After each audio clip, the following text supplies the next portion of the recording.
Assalamualaikum warahmatullahi wabarakatuh.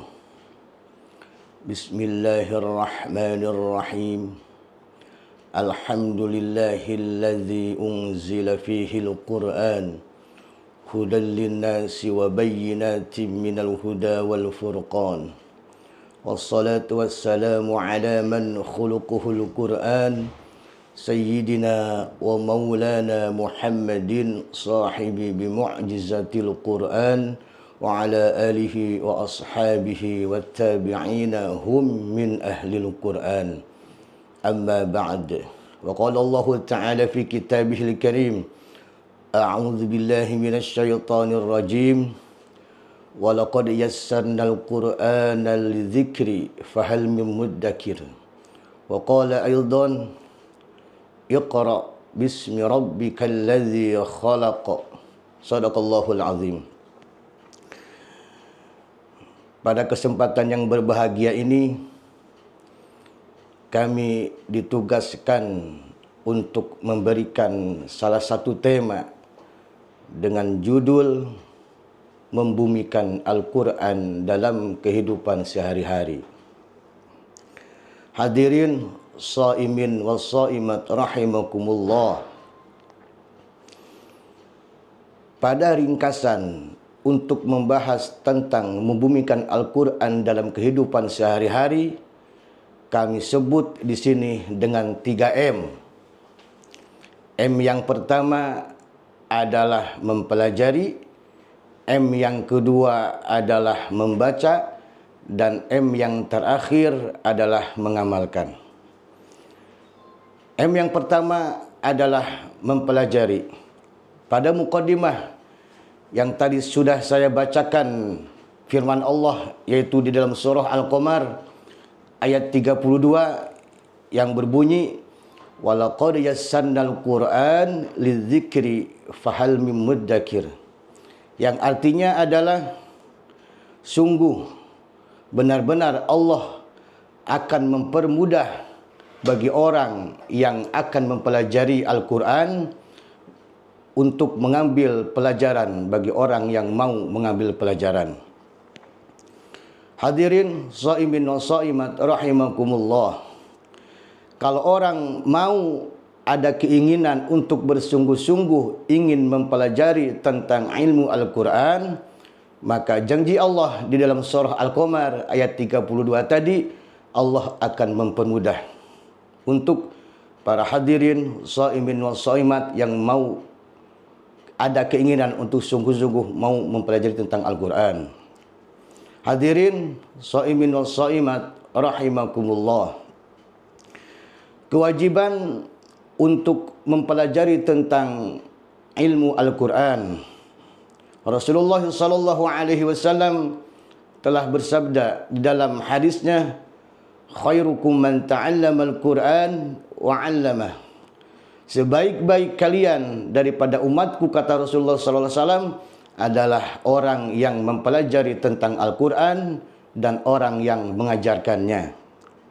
Rasulullah sallallahu alaihi wasallam memberikan satu status posisi yang terbaik bagi orang yang mempelajari Al-Quran. Kenapa? Karena Al-Quran itu adalah kalamullah.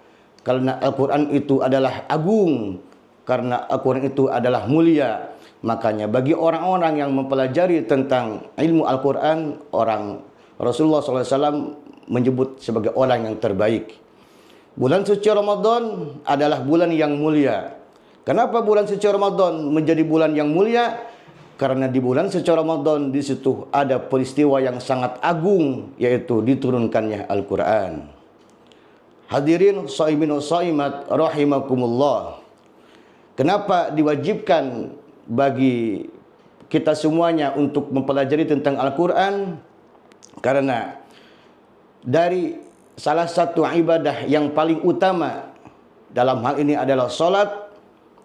Di dalam solat ada yang harus kita wajib baca, yaitu surah Al-Fatihah. Hukum surah Al-Fatihah di dalam solat namanya hukumnya rukun qauli, yaitu rukun bangsa ucapan. Ada rukun qauli, ada rukun fa'li. Kalau Al-Fatihah dibaca dalam solat itu namanya rukun qauli, harus wajib kita baca. Makanya surah Al-Fatihah itu harus benar. Kalau tidak benar membaca surah Al-Fatihah, maka solatnya tidak sah. Karena apa? Karena tidak benar memenuhi rukun qaulinya surah Al-Fatihah di dalam solat. Hadirin shaimin dan shaimat yang dimuliakan oleh Allah Subhanahu wa taala. Kewajiban untuk mempelajari tentang ilmu Al-Qur'an, yang tidak mempelajari ilmu Al-Qur'an adalah dosa hukumnya. Karena menurut Syekh Al-Jazari dalam kitab Al-Jazariyahnya, di dalam salah satu baitnya mengatakan, wal akhdhu bit tajwidi hatmun lazimun man lam yujawwidil qur'ana athimun.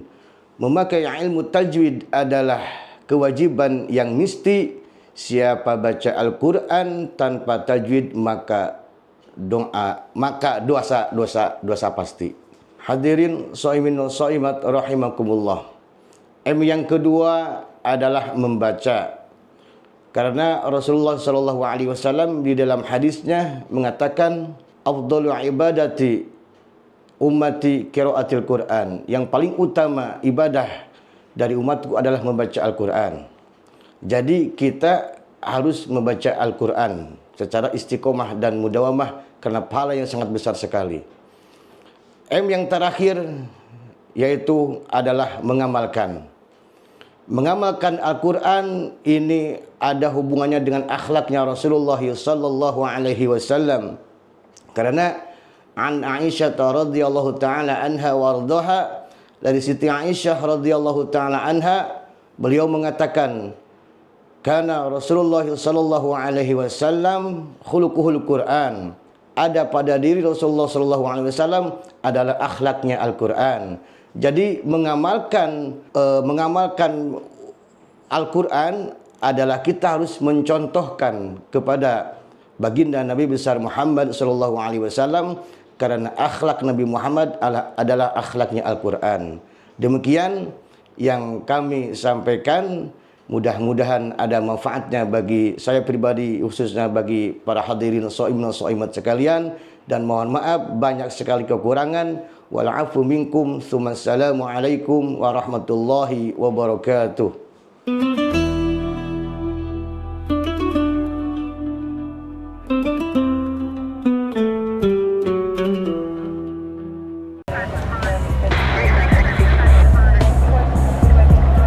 Sebuah jejak keluarga yang ditinggal mati tanpa warisan.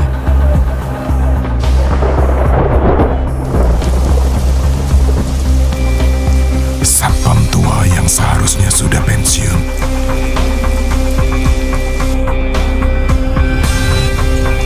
Kecelakaan di tempat kerja, meninggalkan jejak yang sama.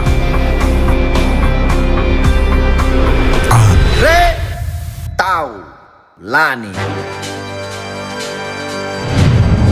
Panggilan untuk sang komandan. Kecelakaan di lingkungan kerja, kompor meledak, sale pisang. Petunjuk pertama. Masih anget nih.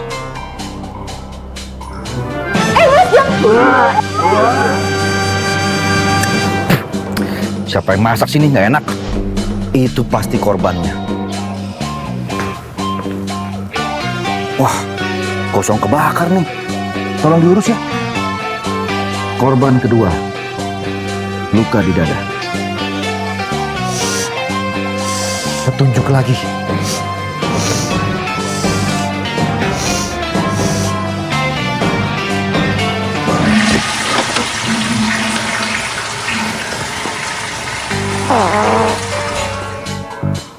Kembali ke petunjuk awal.